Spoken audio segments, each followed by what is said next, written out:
ಬಲಿಷ್ಠ ಭಾರತ ಕಟ್ಟಲು ವಿದ್ಯಾರ್ಥಿಗಳಿಗೆ 3 ಸೂತ್ರಗಳನ್ನು ಭಾರತದ ರಾಷ್ಟ್ರಪತಿ ಪ್ರತಿಭಾ ಪಾಟೀಲ್ ಮಣಿಪಾಲದಲ್ಲಿ ಬುಧವಾರ ಸಂಜೆ ಕರೆ ನೀಡಿದ್ದಾರೆ. ರಾಷ್ಟ್ರಪತಿ ಪ್ರತಿಭಾ ಪಾಟೀಲ್ ಅವರು ಬುಧವಾರ ಮಣಿಪಾಲ ಗ್ರೀನ್ಸ್ನಲ್ಲಿ ನಡೆದ ಮಣಿಪಾಲ ವಿಶ್ವವಿದ್ಯಾಲಯದ ಘಟಿಕೋತ್ಸವದಲ್ಲಿ ಡಾಕ್ಟರೇಟ್ ಗಳಿಸಿದವರಿಗೆ ಪದವಿ ಪ್ರದಾನ ಮಾಡಿದರು. ಈ ಸಂದರ್ಭದಲ್ಲಿ ಮಾತನಾಡಿದ ಅವರು, ಜ್ಞಾನದ ಆರ್ಥಿಕತೆಯಲ್ಲಿ ಭಾರತ ನಾಯಕತ್ವ ವಹಿಸಲು ಅನ್ವೇಷಣೆ, ಸ್ಪರ್ಧಾತ್ಮಕತೆ ಹೆಚ್ಚಿನ ಆದ್ಯತೆ ಅಗತ್ಯ ಎಂದರು.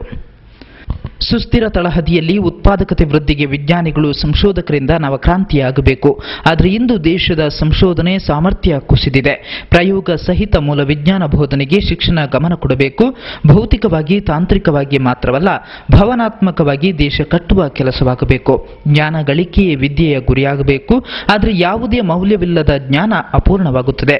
ಸಂಶೋಧನೆ, ಅನ್ವೇಷಣೆಗಳ ಮೂಲಕ ತಾಂತ್ರಿಕ ಕೌಶಲ್ಯ, ಬೌದ್ಧಿಕ ಸ್ಪರ್ಧಾತ್ಮಕತೆಯೇ ಯುವ ಜನರ ಪದವೀಧರರ ಗುರಿಯಾಗಬೇಕು. ಶಾಂತಿ, ಸೌಹಾರ್ದತೆ ಮತ್ತು ಸಹನೆಯ ಕಲಿಕೆ ಮತ್ತು ಬದುಕಿನಲ್ಲಿ ಅಳವಡಿಕೆ ಮುಖ್ಯ ಎಂದರು. ರ್ಯಾಗಿಂಗ್, ಹಿಂಸೆ, ಮಾದಕ ಸೇವನೆ ವಿದ್ಯಾರ್ಥಿಗಳಲ್ಲಿ ಹೆಚ್ಚುತ್ತಿದ್ದು, ಇದರ ವಿರುದ್ಧ ವಿಶ್ವವಿದ್ಯಾಲಯಗಳಲ್ಲಿ ಆಂದೋಲನವಾಗಬೇಕು ಎಂದರು.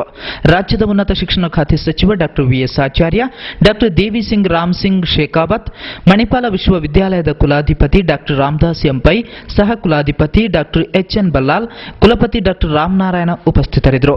ಸಹ ಕುಲಾಧಿಪತಿ ಡಾಕ್ಟರ್ ಎಚ್. ವಿನೋದ್ ಭಟ್ ಪದವೀಧರರಿಗೆ ಪ್ರಮಾಣ ಬೋಧಿಸಿದರು. ವಿದ್ಯಾರ್ಥಿ ಕ್ಷೇಮಾಭಿವೃದ್ಧಿ ನಿರ್ದೇಶಕ ಡಾಕ್ಟರ್ ಪದ್ಮರಾಜ್ ಹೆಗ್ಡೆ ಅತಿಥಿ ಪರಿಚಯ ಮಾಡಿ ಡಾಕ್ಟರ್ ಜಿ.ಕೆ. ಪ್ರಭು ವಂದಿಸಿದರು.